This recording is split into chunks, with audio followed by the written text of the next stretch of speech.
Tax ઉઘરાવો એને વસૂલી કહી શકાય? આ દેશના વડાપ્રધાન માટે વસૂલીભાઈ એવો શબ્દ વાપરવો એ કોઈ પણ રીતે યોગ્ય નથી. અને ભારત દેશના માનનીય વડાપ્રધાન શ્રી નરેન્દ્રભાઈ મોદી માટે વસૂલીભાઈ જેવો શબ્દ પ્રયોગ કરનાર ધનજી પાટીદાર નામના એક યુવક ઉપર કાયદેસરની કાર્યવાહી કરવામાં આવે એવી હું સાર્વજનિક માગણી કરું છું.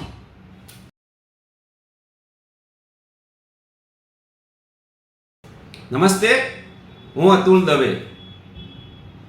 ધનજી પાટીદાર નામના એક વ્યક્તિના ફેસબુક એકાઉન્ટમાં 4-5 દિવસ પહેલા આવી એક પોસ્ટ મૂકવામાં આવી છે અને એનો વિડીયો પણ બનાવવામાં આવ્યો છે.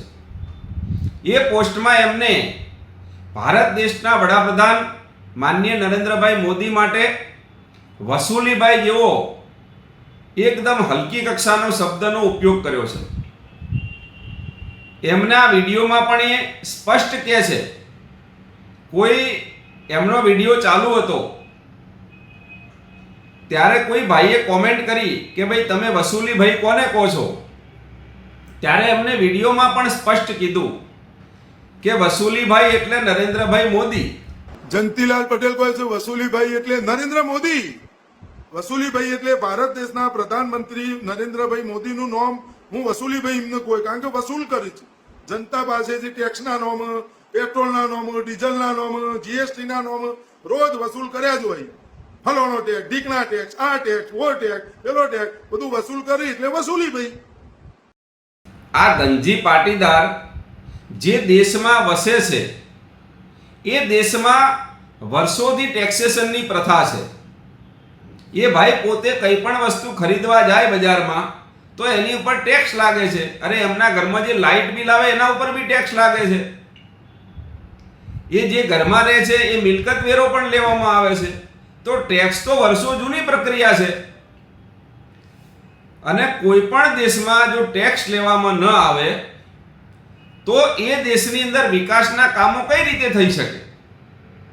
આ તો એક સહજ પ્રક્રિયા છે કે ટેક્સના લીધે જ સરકારમાં આવક થાય છે અને એ આવકથી જ પ્રજાના વિકાસના કામો થાય છે.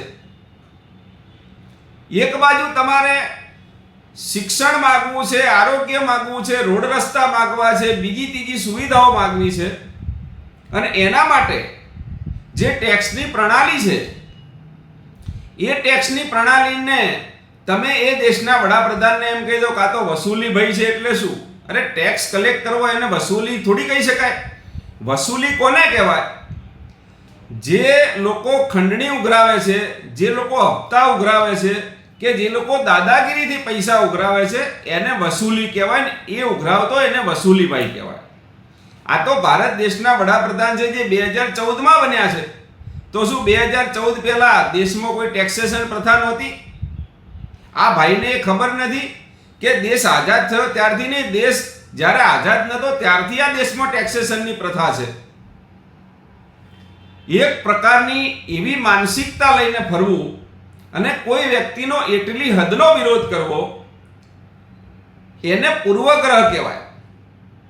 હા, તમે વડાપ્રધાનની કે કોઈ પક્ષની નીતિ રીતિથી કે એની વિચારધારાથી તમારો મત અલગ હોઈ શકે.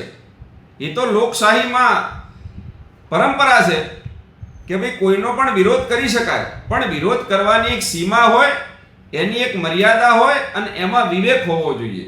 શું આ ભારત દેશના વડાપ્રધાન પહેલા એવા છે કે જેમને ટેક્સ પ્રથા ચાલુ કરી છે? આ દેશમાં 2014 પહેલા ટેક્સ લેવામાં નહોતો આવતો? અરે કોઈ વ્યક્તિ પ્રત્યે તમને એટલો બધો ગુસ્સો છે, એટલો બધો અણગમો છે, એમની સાથે તમે અસહમત છો, એનો મતલબ એ તો નહીં ને કે તમે તમારું સ્તર સાવ નીચલી કક્ષાએ લઈ જાઓ. આ ધનજી પાટીદાર અનેક વિષયોમાં બોલતા હોય છે. મેં એમના અનેક વિડીયો સાંભળ્યા છે, પણ મને એમાં વ્યક્તિગત કોઈ વાંધો ન હોય. એ એમના વિચારો વ્યક્ત કરે, પણ ભારત દેશના વડાપ્રધાન માટે જ્યારે વસૂલીભાઈ જેવા શબ્દનો ઉપયોગ થાય ને ત્યારે એ બાબત સાખી લેવાય નહીં.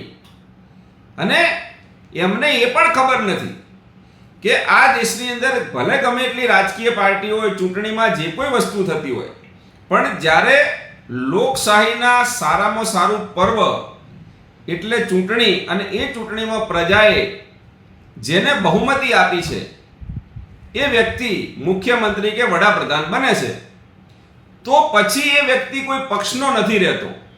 પછી એ વ્યક્તિ સમગ્ર દેશની જનતાનો વડાપ્રધાન હોય છે.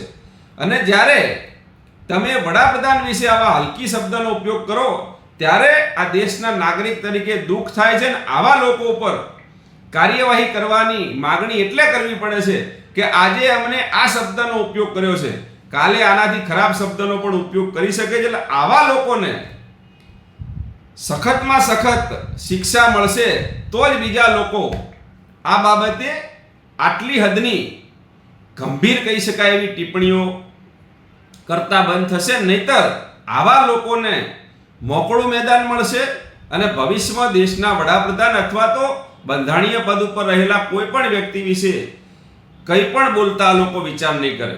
ફરીથી પોલીસને અને સાયબર વિભાગને વિનંતી કરું છું કે આ ધનજી પાટીદારના પેજ ઉપરની આખી જે વિડીયો ને બધું છે એ વસ્તુની તપાસ કરી અને આ વ્યક્તિ ઉપર કડકમાં કડક કાર્યવાહી કરવામાં આવે.